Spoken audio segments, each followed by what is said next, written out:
एक बार गौतम बुद्ध कपिलवस्तु शहर में आए।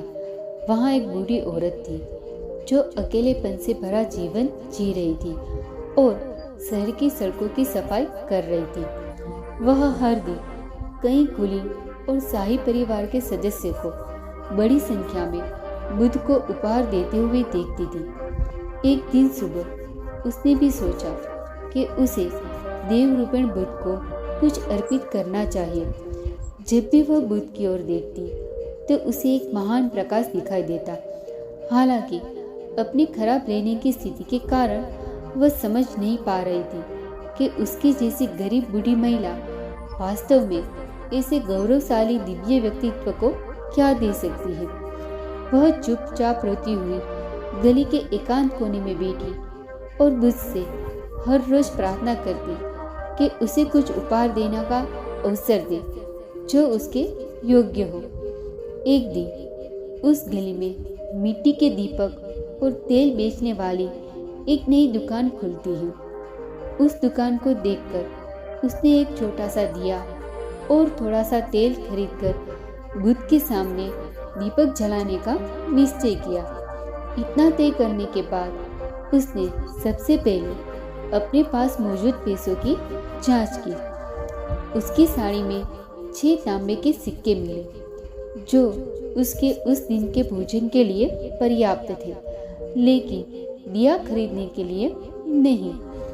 उसने बिना कुछ विचार किए बुद्ध के सामने दीपक जलाने के लिए एक दिन के लिए अपना भोजन छोड़ने का फैसला किया।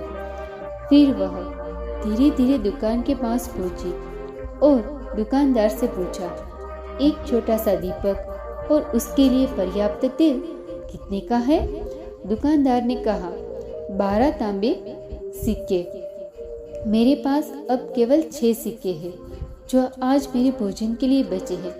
मैंने अपना भोजन करने के बजाय उस देवता के सामने एक दीपक खरीदने और उसे जलाने का फैसला किया है।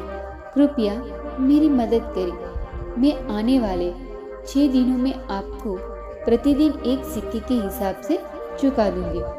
दुकानदार ने उत्तर दिया, मैं आपकी भक्ति को समझता हूँ माँ, लेकिन यह दुकान नई खुली है और आप जो सुविधा चाहते हैं वह मैं नहीं दे सकता। मैं अपने पिता के प्रति जवाबदेह हूँ। आप कह रहे कि आपको इस दीपक को देवता के सामने जलाने की आवश्यकता है। मैं अपना लाभ निकाल सकता हूँ और इसे 10 सिक्कों की कीमत पर आपको अर्पित कर सकता हूँ। कृपया मुझे समझे। बूढ़ी औरत ने दुकानदार की दुर्दशा को समझते हुए कहा, मैं फिर आऊँगी। इतना कहकर वह धीरे धीरे दूसरी गली में चली गई। पूरी गली में झाड़ू लगाई और 4 सिक्के कमाए और दुकानदार के पास आकर लौटी और खुशी खुशी 10 सिक्के दुकानदार को देते हुए बोली, अब कृपया मुझे दीपक और तेल दो। दुकानदार ने उसे दीपक और तेल दिया जो वह चाहती थी। बूढ़ी औरत उसे सावधानी से लेकर वह धीरे धीरे उस स्थान की ओर चली जहाँ बुद्ध विराजमान थे और सबसे पहले उन्हें अपना नमस्कार किया।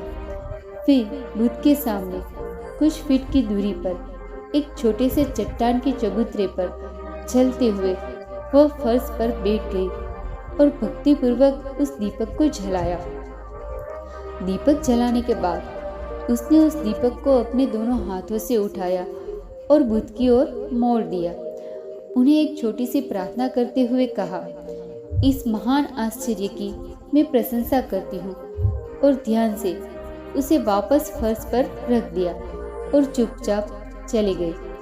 बाद में शाम को गौतम बुद्ध और उनके सभी भिक्षुओं ने उस स्थान को खाली कर दिया और दिन के लिए निकल गए।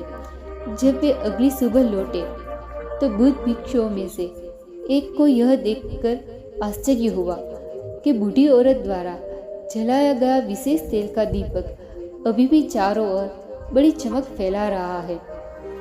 उसे आश्चर्य होता है कि इतना छोटा सा दीपक केवल थोड़े से तेल के साथ इतने लंबे समय तक कैसे जल सकता है। उन्होंने अपने व्यक्तिगत विश्वास के कारण इसे बंद करने की कोशिश की, कि पिछले दिन के दीपक को अगले दिन अपने भगवान बुद्ध को नहीं चढ़ाना चाहिए। सबसे पहले उसने उसके करीब जाकर अपने मुंह से हवा का झोंका पैदा किया और उसे उड़ाने की कोशिश की। फिर भी बत्ती नहीं बुझी। बड़े आश्चर्य के साथ उसने फिर अपने हाथ की लहर से इसे टालने की कोशिश की। वह इसे बंद नहीं कर सका। फिर उसने उस बत्ती को बुझाने के लिए सभी संभव प्रयास किए, लेकिन वह दिया नहीं बुझा। बुद्ध मन मुस्कान के साथ चुपचाप उसे देख रहे थे। बेबसी से बुद्ध की ओर मुड़कर उसने दया की याचना की। उसकी हालत देखकर बुद्ध ने कहा, आप उस दिए को कितनी भी बुझाने की कोशिश कर ले, आप उसे कभी बुझा नहीं सकते।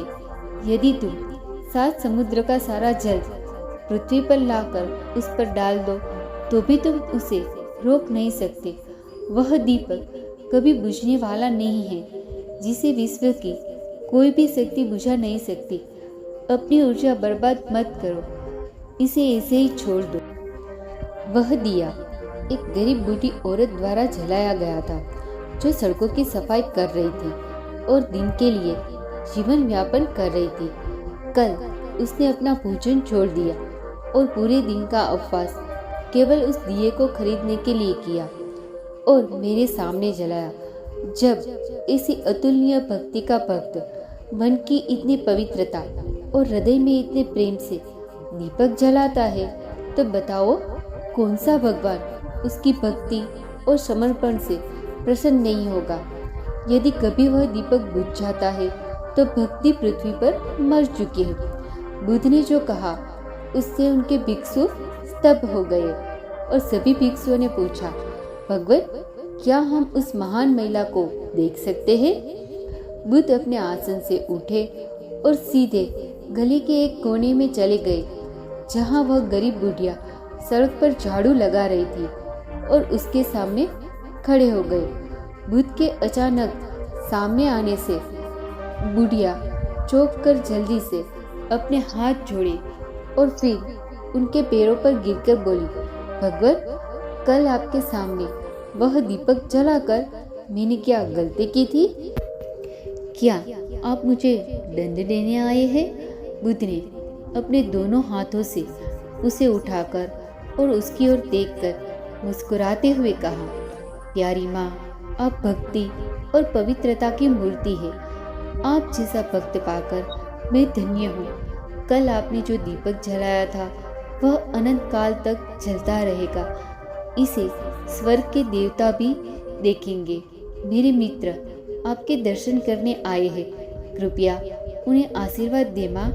बुद्ध से यह सुनकर उनके सभी भिक्षु उनके पैरों पर गिर पड़े। उस बूढ़ी औरत को विश्वास ही नहीं हो रहा था कि उसकी आंखों के सामने क्या हो रहा है।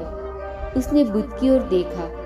उसने देखा कि उनकी आंखों में एक महान प्रकाश है, जैसे कि उन्हें कह रहा हो, असतो मा सद्गमय तमसो मा ज्योतिर्गमय मृत्युर्मा अमृतंगमय। हे प्रभु, मुझे असत्य से सत्य की ओर, मुझे अंधकार से प्रकाश की ओर, मुझे मृत्यु से अमरता की ओर ले चलो। उसने जल्दी से हाथ जोड़कर आंखें बंद कर ली।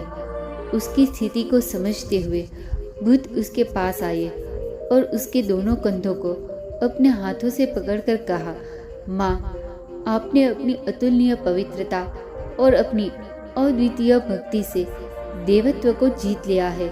तुमको सद्गति दे रहा हूँ। ऐसा कहकर उसने अपने दाहिना हाथ उसके सिर पर रखा और वह बूढ़ी औरत बुद्ध के उस दिव्य स्पर्श से दीपक बन गई और स्वर्गलोक की ओर प्रस्थान किया। बुद्धं शरणं गच्छामि, धम्मं शरणं गच्छामि, संघं शरणं गच्छामि। दोस्तों, इस कहानी से हमें यह सीख मिलती है कि हमारे मन में ईश्वर के प्रति निस्वार्थ भक्ति, पवित्रता और सच्चा समर्पण हो तो ईश्वर कृपा होने में देर नहीं लगती।